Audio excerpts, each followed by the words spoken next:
Do you find yourself shopping online more than you used to? And if so, are you making sure that you're getting the best price? In this video, I'll cover 6 easy-to-use strategies that will help make sure you're getting that best price possible. And what about that saying, work smarter, not harder? I'll also share some tools near the end of the video that will put some of these cost-saving strategies on autopilot. You just can't beat saving money using very little effort. So stay tuned.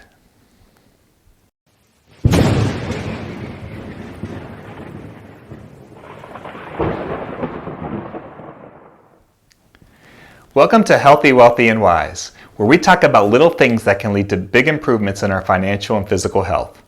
If you're interested in these things, you'll definitely want to subscribe and become a part of our community because, after all, it's free, and it'll make sure you don't miss any upcoming videos. Okay, so these are some crazy times we live in. So many stores have been closed over the past couple of months for in-store shopping, and because of that, people are adapting and shopping online more than ever. Wait, you say you've been shopping online forever? That's great, but I have to ask, do you also always make sure you're getting the best price? Or do you just get everything from Amazon and call it a day? Well, Amazon is a great place to start because over my 20 plus years of shopping online, I've learned a couple of things about Amazon. First, that it's a great shopping experience with a ton of products, but second, it isn't how it used to be. Until the past few years, I could feel pretty confident that the best price I would find online was at Amazon. However, that's not always the case anymore. Also, have you noticed the search results have gotten a little less straightforward if you don't have the exact item typed in, often giving you higher priced options first, even when you filter for the lowest price? Or that the return process has become a little more cumbersome? What has happened is that Amazon has grown into a powerhouse company with a super loyal customer base. And because of that, they no longer have to sacrifice profits by selling at the lowest prices to gain market share. You absolutely will want to check with Amazon because sometimes they will still have that best price, but you shouldn't stop there without checking around. The next thing you probably already do is to do a search for the product you want. You go to Google, type in the product name, and you get a list of places you can buy it. Now you probably already know that the rank isn't set by the lowest price, but often by companies paying Google for visibility. After all, advertising is how Google makes most of its money.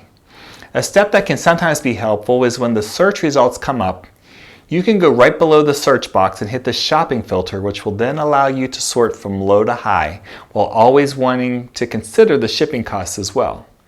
Again, you can't be confident that all the shopping options will come up for what you're looking to buy, but again, it's another strategy you can use. Now let's say you know exactly where you want to get the product you're wanting to buy, so in this case, there are a couple of things I recommend doing. Number 1, if there's a store you shop at a lot, you definitely should consider signing up for their email list or join their loyalty club. Now you will get a lot of email by doing this, so you may want to use a secondary email address just for these stores so your main email account isn't swamped. But in return, you will get many offers that can include big discounts and offers of free shipping. And if you're in a loyalty program, you may also get extra discounts based on how much you buy from them. The second thing you may want to do, particularly if it's a store that you don't shop that much from, is to do a search for coupon codes for that store. You may have to check a few different sites that come up in a search to make sure you're getting the current best codes, but also because some sites that offer codes make you sign up and you may or may not want to do that. That's up to you, but it will, like everything else, result in more emails than spam. Here's another strategy. Do you have a AAA membership card or some other type of discount card? Make sure you take a look to see if the store you're shopping at is on their list of merchants with discounts. It's smart to frequently check out their website to see what current discounts they offer because the offers can and do change over time. Did you know that even how you pay can save money? For instance, I always recommend using a credit card over a debit card for financial security protections. There are so many reasons that I recommend paying with a credit card over a debit card that we'll cover more about that in an upcoming video. But even beyond the extra protections a credit card can provide, you can save money with many types of credit cards as they may offer cash back with your purchases. Now, if you don't have a credit card that offers cash back, you may want to look at getting a card that does. I have a card from Chase that gives you 1% back on everything you buy, Plus, it has rotating categories that will give you up to 5% back. I'll put a link in the description if you're interested. As far as using a credit card, I will say using this strategy only works when you always pay your card off in full at the end of the month.